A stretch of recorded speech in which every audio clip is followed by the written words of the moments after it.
కొందరు అవిశ్వాసులైననేమి, వారు అవిశ్వాసులైనందున దేవుడు నమ్మతగినవాడు కాకపోవునా?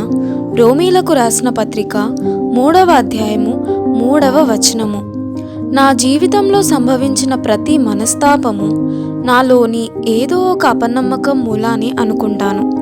నా గతకాలపు పాపాలన్నీ క్షమాపణ పొందినాయి అన్న మాటని నేను నిజంగా నమ్మినట్టయితే నాకు సంతోషం తప్ప మరేముంటుంది?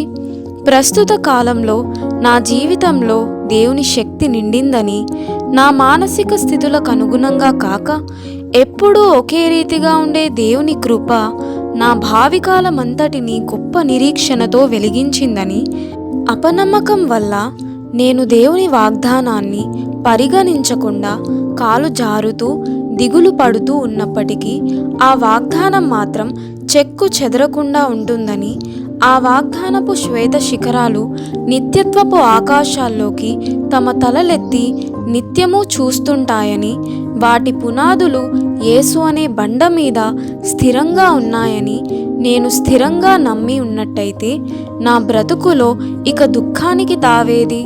దేవుని వాగ్దానాలు ఎప్పుడూ నిలిచే ఉంటాయి. మనమే అపనమ్మకం వల్ల తొట్రుపడుతూ ఉంటాము. ఒక ఎత్తైన శిఖరాన్ని ఎక్కే వ్యక్తి కళ్ళు తిరిగి పడిపోయినంత మాత్రాన ఆ శిఖరం అక్కడ లేకుండా మారిపోదు కదా.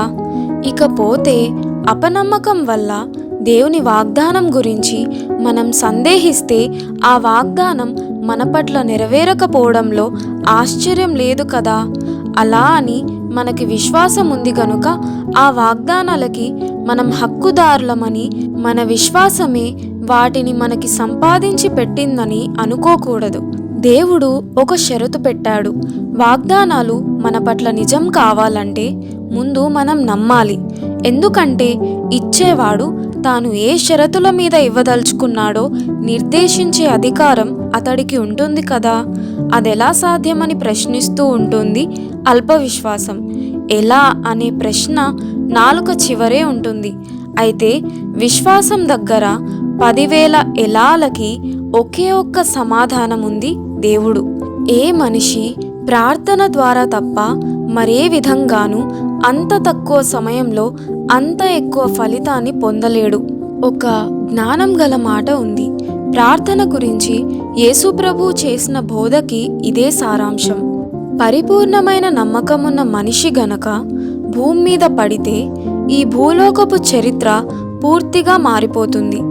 దేవుని ఏర్పాటులో, నడిపింపులో ఆ ఒక్క మనిషివి నువ్వే ఎందుకు కాకూడదు?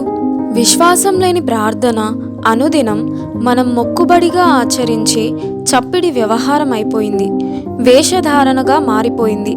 అలా కాక విశ్వాసంతో కూడిన ప్రార్థన మన విన్నపాలను దేవుని సముఖంలో నిలబెట్టే మహాశక్తిగా పనిచేస్తుంది. నీ వ్యక్తిత్వం అంతా నీ ప్రార్థనలో లీనమై దాని ప్రయోజనం గురించి నీలో దృఢ నమ్మకం కుదిరేదాకా అసలు ప్రార్థించకపోవడమే మేలు.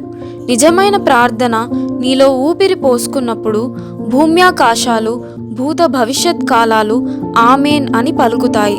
యేసు ప్రభు ఇలాంటి ప్రార్థనలే చేసేవాడు. దేవుని చిత్తానికి అనుగుణం కానివి తప్ప ప్రార్థన సాధించలేనివి ఏమీ లేవు.